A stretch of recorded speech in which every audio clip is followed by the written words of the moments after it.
السلام علیکم all of you. آج کا ہمارا ٹاپک ہے برسات کی بہاریں۔ یہ نظم ہے نذیر اکبر آبادی کی لکھی ہوئی۔ نذیر اکبر آبادی ایک عوامی شاعر ہے۔ انہوں نے عام اور معمولی چیزوں کو بھی موضوع سخن بنایا ہے۔ ہندوستانی موسموں پہ بھی انہوں نے خوبصورت نظمیں کہی ہے۔ برسات کی بہاریں ان کی ایک ایسی ہی نظم ہے جس میں برسات کی مختلف کیفیات کو بڑے خوبصورت اور مؤثر انداز میں بیان کیا ہے۔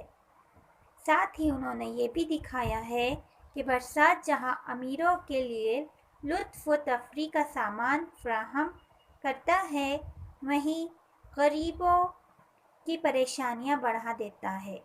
نذیر اکبر آبادی موسم بہار کی تصویر کشی کرتے ہوئے کہتے ہیں کہ برسات آتے ہی کالے کالے بادل آسمان پر چھا جاتے ہیں، تالاب بھر جاتے ہیں، تالاب بھر جاتے ہیں، ندیوں میں طغیانی آ جاتی ہے، باغوں اور سبززاروں پر ہریالی چھا جاتی ہے، مور، پپہیے اور کوئل کی آوازیں ہر طرف گونجنے لگتی ہے۔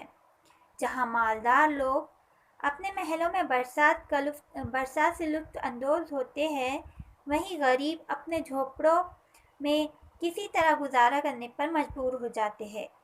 کچے مکان ٹپکنے لگتے ہیں، مخدوش دیواریں گرنے پڑنے کا اندیشہ بڑھ جاتا ہے، سائبان، چھت اور سارا سب ٹپکنے لگتا ہے، غریبوں کی پریشانیاں بڑھ جاتی ہیں۔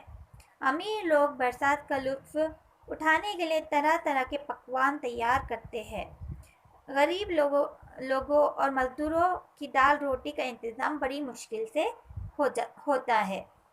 بارش کی وجہ سے ہر طرف کیچڑ ہو جاتا ہے، جس سے لوگوں کے کپڑے گندے ہو جاتے ہیں اور لوگ گندے دلدل میں پھنس جاتے ہیں اور پھسل کر گر جاتے ہیں۔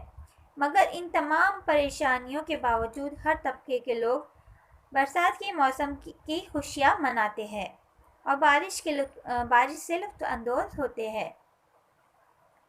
تو یہاں پر نذیر اکبر آبادی نے بتایا ہے کہ کس طرح برسات آنے پر امیر لوگ لطف اندوز ہوتے ہیں اور غریب لوگوں کو پریشانیوں کا سامنا کرنا پڑتا ہے۔ ان کو دال روٹی کے لیے انتظام کرنا ان کے لیے مشکل ہو جاتا ہے، بارش کی وجہ سے کیچڑ ہو جاتا ہے ہر طرف سے، جس میں لوگ پھنس کر گر جاتے ہیں۔ تو انہوں نے یہاں پر لیکن اس کے باوجود بھی جب برسات آتی ہے تو امیر اور غریب دونوں کی خوشی کا کوئی ٹھکانہ یہاں پر نہیں رہتا۔ اور اس کے پہلے بند کی تشریح دیکھ لیتے ہیں۔ ابتدائی 3 بند ہیں یہاں پر، جیسے کہ ہے اس ہوا میں ڈیش ڈیش ڈیش بادل گھمٹ رہے ہیں۔ تو یہاں تک کہ جو اس کے ابتدائی 3 بند ہیں اس کی یہاں پر تشریح بتائی گئی ہے کہ یہ اشعار نذیر اکبر آبادی کی مشہور نظم برسات کی بہاریں سے ماخوذ ہے، جس میں شاعر نے برسات کے موسم کو بڑے دلکش انداز میں اس کی منظر کشی یہاں پر انہوں نے کی ہے۔ وہ کہتے ہیں کہ برسات کے آتے ہی سبزے لہلہا اٹھتے ہیں اور باغوں پر بہاریں چھا جاتی ہے، ہر طرف کالے کالے بادل چھا جاتے ہیں، بارش کی وجہ سے ہر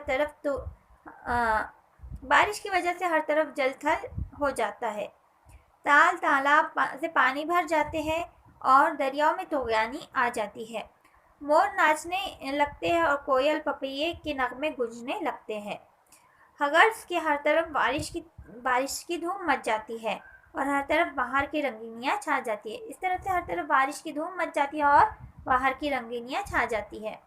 تو یہ تھا تھوڑا سا مختصر سا خلاصہ برسات کی بہاریں، جس کو لکھا ہے نذیر اکبر آبادی نے، اور یہاں پر انہوں نے برسات سے ہونے والے نقصانات اور اس کے فائدے یہاں پر بتائے ہیں کہ اتنے نقصانات کے باوجود بھی لوگ کیا ہو جاتے ہیں، پھر بھی برسات کا ویلکم خوشی کے ساتھ میں کرتے ہیں۔ تو امید ہے آج کا ویڈیو آپ کو پسند آیا ہوگا۔ اگر ویڈیو پسند آیا ہے تو پلیز لائک، شیئر اور سبسکرائب کرنا نہ بھولیں۔ ملتے ہیں نیکسٹ ویڈیو میں، تب تک کے لیے اپنا خیال رکھیں۔ اللہ حافظ۔